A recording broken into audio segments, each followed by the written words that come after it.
what's up, my people? How have you been? Thank you so much for always subscribing to my channel. And it's another day that I'm coming with a new vlog. And today we want to talk about some of the things you need to do before you move to the UK. And I know for me it's been a journey. This has been 1 year for me in the United Kingdom. I'm almost clicking 1 year. But I think I have some information that I can give you, help you, so that you can use for those of you who are planning to start your relocation journey. Be it you're coming as a student, you're coming on to join your spouse, you're coming on maybe sports, you're coming on work visa, or whatever visa that is bringing you to the United Kingdom. Specifically for me, I came on a student visa. And I just want to talk to you guys about what you need to do before you move to the UK. And there's the general things that you need to consider for anyone, for whatever visa you're coming through with. And there's some things that you need, specific things that you need to consider for specific people. By this I mean for the specific type of visa that you're looking for in the United Kingdom. So most of the things are general and they apply to all, but there are some that are specific in nature, and they vary from one applicant to the other depending on the kind of visa you want to apply for. So we're gonna have some juice as we talk. Don't worry, my table is far a little bit. I don't have a tripod. That's where I'm holding my phone from. So let's delve in as we have some juice. That is so nice. First of all, remember, this is the 16th of August, and it's quite sunny. As you can see lots of lights out of my window, and it is almost 8 p.m. and it is summer. It is a beautiful summer, though it has been quite rainy and all. So if you're planning to come, just know that right now it's summer, and we will talk about that in terms of what you need to bring in terms of clothes and that kind of thing. So let's go straight to, as I said earlier, we're talking about what you need to do before moving to the UK. And number one, regardless of where you're coming from in terms of country, you need to figure out the legal requirements and the specific legal requirements that you need. And by the first legal requirement that you need to factor in is a passport. You cannot travel without a passport, not unless the country that you're coming from does not require perhaps you to have a passport to move into another country. But as a Kenyan, I'm a Kenyan, and I know most of my subscribers are Kenyan or people from Africa. So if you want to come to the United Kingdom or any other country, let's say for instance, you basically need a passport. That is your travel document. That is one of the things that you need to factor in before you start planning your journey. So we have countries like, for example, I'm a Kenyan. We have just before I traveled, I thank God that I had my passport ready and on time. But at that time, we had so much problems in Kenya in terms of issuance of the passports. They were taking forever to get out. They were taking long to come out. So if you know you're planning to travel, try and figure out your passport on time. Look for it at least months before your planned journey, so that you don't have to start running to your specific immigration office to start figuring out your passport during at the last minute, because it can be daunting, it can be frustrating. You can start feeling sad, you panic, stress levels go up. So just try and make sure that you prepare your travel document on time before you travel. And another thing in terms of travel documents, let's say for example this is August 2024 and your passport expires maybe in December 2024. So you find that some countries, they will tell you before you travel to that country, you need to have a passport that it has at least a window period of 6 months before expiry. So sometimes you might apply, then they deny you visa because maybe they say your passport is almost expiring. So at least always make sure your passport has is in service for at least the next 6 months after your travel, or at least 1 year. So make sure if your passport is almost expiring, try and start renewing and getting a new passport. Yeah, that is covered. And then also in terms of legal requirements, ensure that you find out the kind of visa that you need. And by this I mean what is it called? By this I mean you need to know, let's say for example, you want to travel on a student visa. Make sure you find out what is required when you're traveling as a student. What definitely you need to have applied for a university. You have to be offered a place in the university. Then you need to, you know, find out the relevant fees for a student visa, you know, such like things before you apply. If it's a spousal visa, just make sure you find out the various requirements of a spousal visa. If it's a work visa, make sure you do your research and find out what is required for you to get that work visa. So the reason why I'm doing this video today is because I've been getting so many messages on TikTok, on Instagram, and even on my WhatsApp, someone asking me, I want to come to the UK, how do I apply a visa? So I'm wondering, what visa? It's not just about applying a visa and jumping into a country. What kind of visa do you want? What are you coming to do to the United Kingdom? Are you coming to join a spouse? Are you coming to work? Are you coming as a student? Are you coming to do sports? Are you coming as to join the armed forces? What are you coming to do? So guys, it's not that I'm being mean, but at least be very specific with your questions. Some people just think it's just a visa is just a document you get and then you jump into the country that you want to go to. So that is what I want to correct today. Make sure you do your research and just find out what exactly do you want to come to do in the United Kingdom. Then after that, now you will know the specific type of visa that you need to apply, and how much that specific visa costs before you start your application. Number two, I've just jotted out some of these points so that I can explain to you better and be chronological. Number two, you need to make sure that you can afford living in the United Kingdom. So this is where most of the people go wrong. Most people just start applications to the UK without doing a feasibility test. A feasibility test, let's say for example, is when you're trying to set up a business. You need to do a feasibility test and figure out what kind of business do I want to set up, what kind of location, what is the market. You also need to do a feasibility test when you want to move to any country, whether it's in the United Kingdom or another country. So, and by this, look at what number two I was talking about is make sure you can afford living in the United Kingdom. And by this, just make sure you figure out your finances. Do you have sufficient savings? Are you coming to join a spouse? I will not advocate for a friend, because friends break up. A friend can just tell you, I'm not going to support you, something like that. Are you going to come through a spouse who's going to support you? Are you going to come join family who's going to take care of you? Because trust me, the first few months in the United Kingdom, especially if you're not coming automatically on a work visa, it can be hard, because you need a couple of months, maybe a month or two, before you get a job, before your work documents come out. And remember, when you don't just enter this country today and you start working tomorrow. This country is quite different, and most developed countries are quite different. They're not like some of the countries we come from, the developing countries. When you come to the United Kingdom, first of all, you will need for you to work, you have to have a BRP, which is the biometric residence permit. You cannot work without that. And because that is the document that stipulates how many hours you're supposed to work. Let's say, for example, as a student, it stipulates that on your BRP, on your residence permit, that you can only work 20 hours a week. And you also need a national insurance number. We call it in short NI number. So you cannot work without your NI number. Your NI number is an equivalent in the United States with the social security number.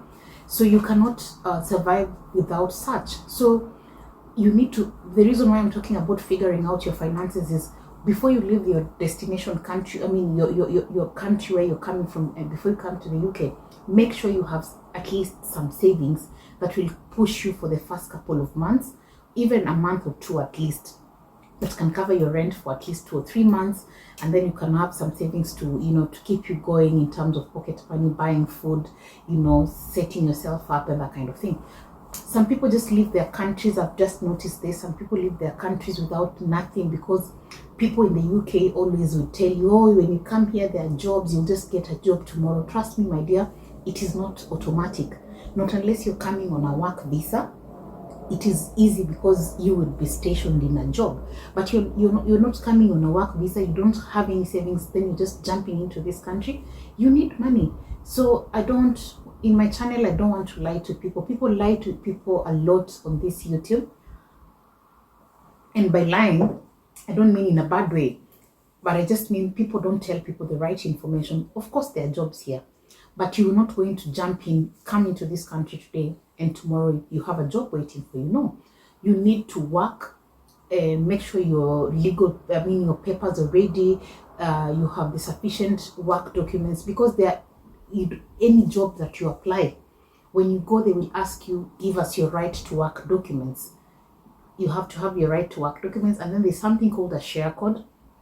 A share code is a code that is generated by the government. When you put your details, maybe your passport number or your residence permit number, it will give you a share code. That share code is used by employers to find out your right to work status. They will just ascertain how many how many hours you qualify to work, and that kind of thing. So here the system is a little bit systematic. There's no, you cannot circumvent the system or just skip the process. You need to follow due process. So number 2, make sure you have sufficient funds. At least try and save some money. And in terms of figure out the legal requirements, not the legal requirements, but make sure you can afford living, the cost of living. Remember, in the UK, we have locations vary. We have expensive cities and cheaper cities. So let's say, for instance, if you're coming to live in a city like London is an expensive city, and the amount that you'll be required to be using on a daily basis if you live in a city like London cannot be the same as the amount of money you'll be required to have maybe if you live in a small town like Preston or something. Or even Bristol. Bristol is one of the most expensive cities, following London closely. So you also need to do your research. This is part of the feasibility test I'm talking about. Do a research. Take time. Don't just wake up today, you're applying for a visa, tomorrow you're in the plane, then you get in this country, you start struggling. Give yourself up even 5 to 6 months. Do your proper research. Make sure you're choosing a location that you perhaps you can afford. And so that by afford, I just mean that so that you can put your finances together and be able to, by the time you're moving, that I've put this money and this money. Some locations vary. Here we have council tax, we have road tax, we have so many taxes. So make sure you have factored in all those issues before you leave the country that you're living. Number 3, you need to set up what is it called? You need to set up your finances in the UK. By setting up your finances, of course, definitely this is just to do with if you're coming, let's say for instance, here, one of the things you need to do is to get a bank account, because it is very okay. There are employers who pay cash, but there are not many. Most of the people, I think, who pay cash, maybe they want to maybe run away from tax, or it's not. I just don't find it quite right, because someone at least has to pay you via the bank. So you need to figure out a bank that you can open. You need to figure out how you're gonna, and you cannot open for a bank account if you don't have a job. And I mean, not a job, but a postcode, a location where you live. And that is what would lead us to our number 4. You need to get a place in the UK. My dear, this should have been number 1. Before you leave the country that you're coming from, make sure you have a destination, specific location destination that you're heading to when you're moving to the UK. Especially sometimes people who are coming as students. This is very common. Some people just leave their countries and then they think that you're just gonna jump into that specific university that you're going to study, and you're gonna get accommodation, my dear. Things here are very different. I know a couple of people who've slept on the streets here in this country. You land perhaps at Heathrow or whatever airport you're landing at. Most people land at Heathrow, land in London. Then from Heathrow, now that's when reality starts checking in. You now get maybe to a bus or to a train now to your specific locations where you're going to. Either you're going to Manchester, you're going to Birmingham, you're going to Scotland, whatever place you're going. But you think that when you just jump in the, let's say now if you're coming as a student, when you go to the specific university that you're going to, you're going to get accommodation. My dear, things don't work that way here. If you cannot figure out your accommodation before you leave the country that you're coming from, things are going to really be tough. Things are going to be tough. People sleep in the streets here. It's a developed country, but if you cannot figure out your accommodation, you cannot blame anyone. That is not the government's responsibility to give you accommodation. It is your responsibility to figure out where you're going to live. And this is what I always advise people. Before, let's say for instance, you're coming as a student, and I'm focusing on students a lot because I think most of them have suffered this. Make sure, number one, try and apply for university accommodation on time, because most of the university accommodation run out very fast. So once the window period to apply for the uni accommodation opens, run and apply for uni accommodation. That's what I did, and I got uni accommodation. Why am I telling you to apply for uni accommodation? I'm telling you to apply for university accommodation because, number one, you have these agents who work online and tell people they're gonna give you they're renting out accommodation, send this money. Then I have friends who've sent money to secure accommodation in the UK. By the time you land here, the people or the agent that was supposed to give you that accommodation disappears. You can't find them. They have run away with your money. This is the world has changed nowadays, and we have scams all over the world. So you need to be very careful. So the reason why I would advise you to go through the university is because your university is your sponsor here when you're coming on a student visa, and your university cannot mislead you. The university sometimes, if it has exhausted its accommodation facilities, it will always perhaps give you links on locations where you can make an application to get accommodation. Or alternatively, if you have close family, friends a family or friends who can help you secure accommodation, try and get those friends to help you secure accommodation. Most of the accommodations here, they are not exorbitant. By exorbitant, I mean they will not ask you for huge deposits, because for my uni, they were asking for £250 as a deposit. Then on arrival or on enrollment, they give you perhaps an installment plan, and then they tell you after 3 months you need to pay this amount. They break down your whole accommodation bill for the whole year. Then they will give you an invoice. Then at the end of it all, you can either pay in full or you can choose an installment plan. They're actually usually very lenient. They will give you an installment plan of how you're going to be settling your accommodation. If that's not an option, we have trusted websites where you can book your accommodation. We have spareroom.com. You can just search spareroom.com. On spareroom.com, you can be able to book location. You put your university postcode. When you search spareroom.com, put your university postcode. Then it will give you accommodation near your university. Or if you're coming to work, you will put the UK, everything has an address. So you will put the address on that where you search for location. You just type the address. If your address is BS14 167, you write the BS14, or you can just put, if you're going to Bristol, you write Bristol. But the challenge of putting just a big name like Bristol is because Bristol is a very big city. So, and maybe you're working the far end of Bristol, and you've gotten when you put Bristol, it has brought you accommodation on the other far end of Bristol. So you need to be very specific and put an address, and maybe filter it out and narrow it down to maybe 5 miles, within 5 miles or 10 miles, especially if you don't have a car, you're depending on public transport. these are some of the things you need to figure out before you select your accommodation. So every place that you go to, if you've come to work, they will always give you a letter, and the letter has a postcode. You will always use that postcode. If you're using spare room, you put that postcode on your search engine, then it will give you accommodation around that area. If it's in your university, accommodation near your university, and you can use the filter and extend them the radius of how you want to the forms of accommodation you want to receive, if it's within 2 miles, 3 miles, 4 miles, or 10 miles. Some people just put it open, and then I have like I remember when we were coming, there were friends who got accommodation more than 1 hour drive every morning. So they were driving, they were using the bus or public transport or trains every morning to come to uni.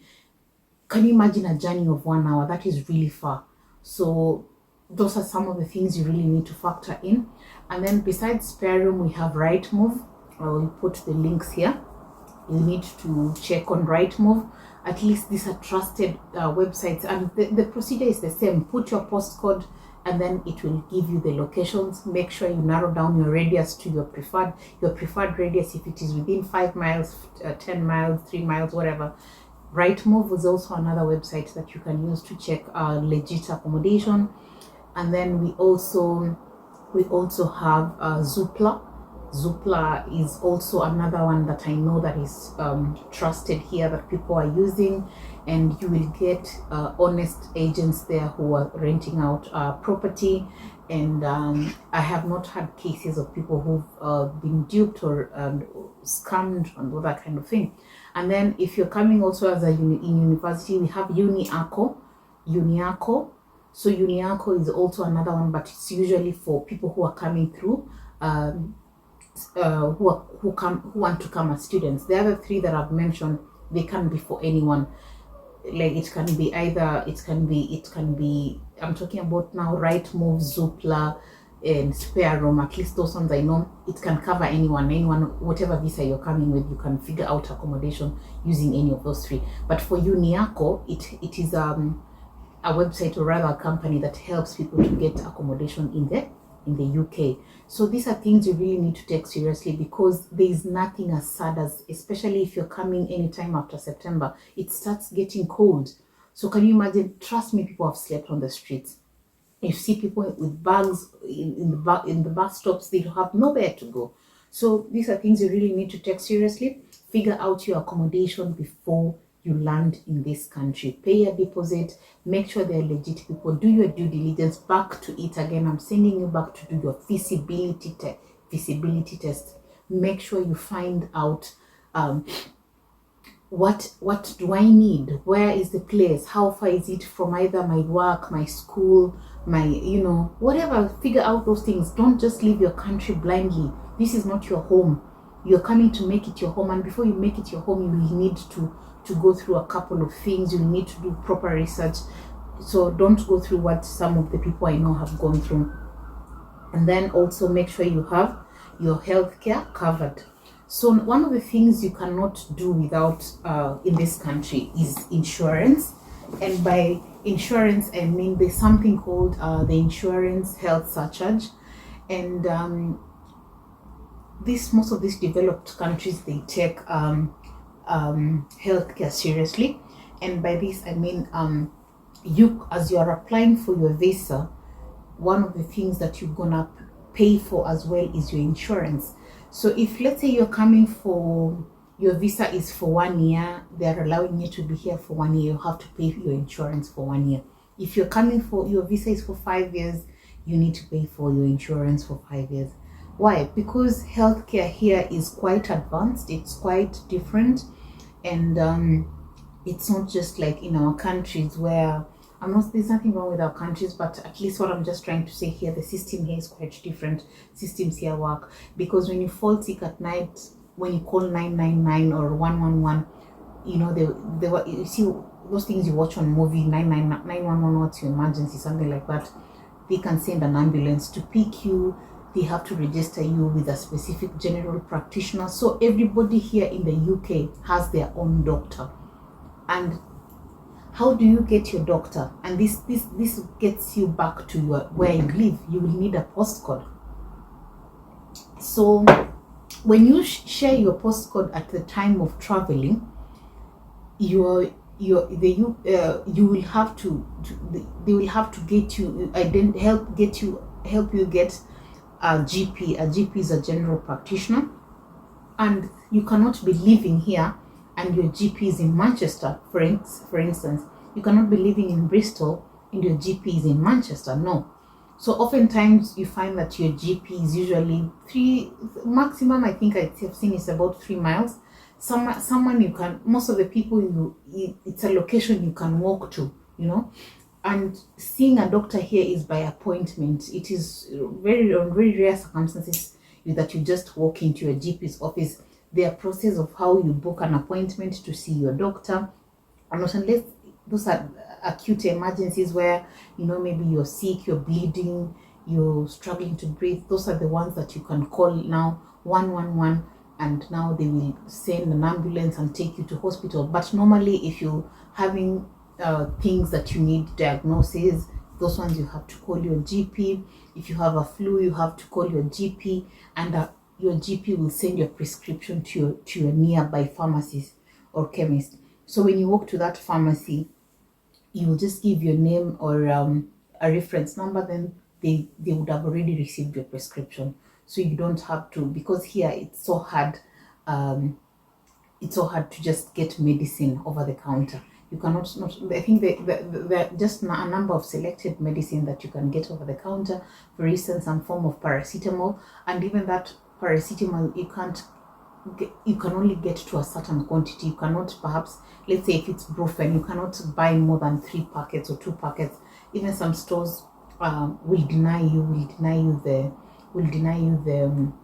the purchase.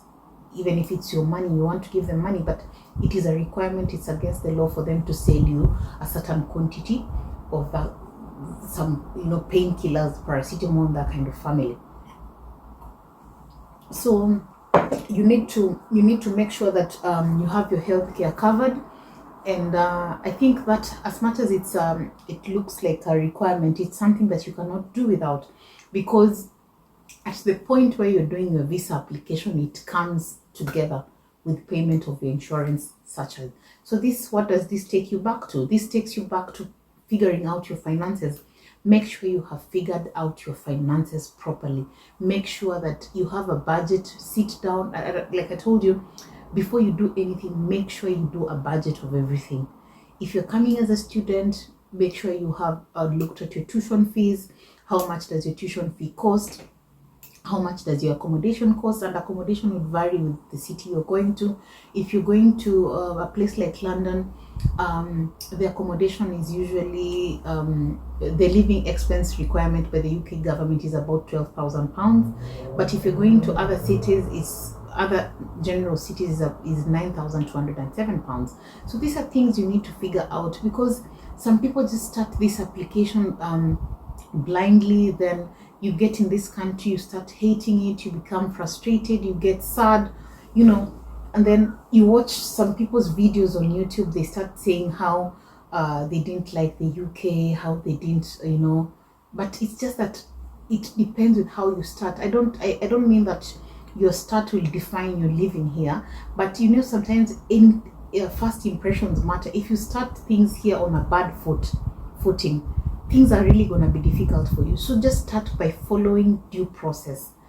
One of the good things about this country, if you follow process, life will be very easy for you. So before you leave your country, give yourself a minimum of 5 months to just do your research, to put your finances together. Research. Make the internet your friend. Don't just leave your country. Don't just leave your country blindly without knowing where you're going, because you're gonna come here, my dear. You're gonna be stranded. And also remember, we are in most of the country you're going to, they are not trading in the currency you're used to. Like, for example, if you're coming to the UK, if you come to the UK, we trade in pounds. So the reason why I'm telling you to put your finances together, look at the money required for you to let's say, for example, the living expenses in the UK. make sure you convert that money to your whatever currency that in the country that you're in, be it a Kenya, convert that money to Kenya shillings. If you're coming from Nigeria, convert to the Naira. If you're coming to Tanzania, the Tanzanian shilling, Ugandan shilling, whatever country you're coming from, convert that money so that you know how much, what is the kind of budget you're dealing with. So the problem is, I have friends and I have seen very many people, if you watch some of the TikTok videos, you find that people are stranded, people, some people even go back home. We have, if you watch properly some of the videos on YouTube, you find that someone says, I went back home because I could not keep up in the UK. It's just because that, I know it's not that easy, but it's just that it started from your, how did you start here? You started on a wrong footing. You come here and let me go back to finances, and for this I'm addressing people who are coming on a student visa. Let's say some people here will lie to you that let's say for example your total tuition fee is £19,000 and your university has asked you to pay a deposit of maybe £5,000. What are you remaining with? The balance is £14,000, my dear. And then someone here in the UK tells you you can work and pay that fees. My dear, I want to be very, very, very honest. It is not possible. It is not possible for you to clear that 14,000 balance in 1 year. Why is it not possible? It is not possible because number one, when you're coming as a student, you're only allowed to work 20 hours a week. Let's do the math together. You're allowed to work 20 hours a week. On let's say you are making £12 an hour, right? And you are allowed to work 20 hours a week. So 20 hours a week times 12, it means you're making £240, right? In a month, this is 240 times 4. You're making £964, right? £964, let me say maybe they're adding you some benefits, everything that comes together, bonuses, or you know, if you're working on bank holidays, let's say you get to 1,000 a month or even 1,100 a month. Your tuition fee balance is 14,000, and on this 1,100, remember you also have maybe a budget of accommodation that you need to pay. You also have a budget for your living expenses, food, clothing, and that kind of thing. My dear, it is not possible for you to clear your tuition fee. Make sure you get as much money from your country before you come here. This is the reason why people now go against the immigration rules. They start working full-time because you get frustrated. You feel like now the university is sending you so many emails, you need to clear your tuition fee. But because someone who is already in the country lied to you that you can work full-time, I mean, you can clear that tuition fee. This is 1,100. A year has 12 months, but an academic year for a master's student, for the calendar year for education here is 9 months. So this is 1,100 that you're making in a month on your student visa, and in a year you will make 9,900, and your tuition fee balance is 14,000. And it does not mean that this 9,900 automatically goes where? To your tuition fee. You have rent to pay, you have bills to pay, you have food to feed yourself, you have to clothe yourself. And remember, the university, it is highly unlikely that a university will give you a payment plan of they say very few will allow you to pay monthly. Most of them will tell you by the third month on your enrollment, you ought to have cleared your tuition fee. Where are you going to get this money? So please start on time. If you want to come study maybe here next year, September, start now. By the time you're leaving your country, make sure you leave with as much money as possible. Let no one lie to you. Here it is only easier if you've already sorted your tuition fee, you've sorted your accommodation, you will start on a very easy footing. But some people lie to each other. You come here, number one, the first few months, like I said, it is not easy to get a job. It's not that the jobs are not there, the jobs are there, but you don't have your right to work documents ready. So make sure you figure out your finances on time. Put your finances on time, my dear loved ones. just put, you save as much money as possible. If you have a fee balance of maybe 3,000, this 3,000 to 5,000 you can try, but or maybe 3,000 to 4,000 you can try. But if you have a fee balance of about 6 going forward and you're a postgraduate student, it is not possible. So this is just a misconception that I want to correct, that people say it is so easy to work. My dear, yes, you can get work, you can work, but remember, one of the biggest challenges of why I'm saying it is not possible for you to clear that tuition fee is because you have limited time to work. You're only allowed to work 20 hours. You cannot work full-time on a student visa, and that's the reason why people mess up. You start working full-time because you're stressed, you're frustrated, the university is on your neck, you need to clear your tuition fee. Then you start working full-time, you go against the immigration rules. By the time you're coming to renew your visa or apply another visa, the UK government will of course deny you the visa because you went against the immigration rules. So please, as I'm winding up, this is one thing I want you to know: put your finances together. Make sure your travel documents are your legal documents, or your passport and visas are correct. Make sure you're applying for the right visa. Make sure your passport has enough time before expiry, and make sure you get or secure accommodation in the UK before you travel. Is that all right? Anyway, don't be scared, guys. Thank you so much for always subscribing to my channel. Please make sure you share, comment, share this video with I know this is September is almost coming. Most people are coming to the UK as students, as whatever.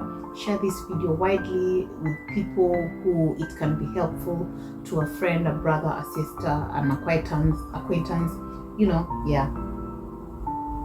Without saying too much and preempting too much, I think I'll stop here, and I wish you all a good night. It's still bright and it's almost 9 p.m. Bye guys.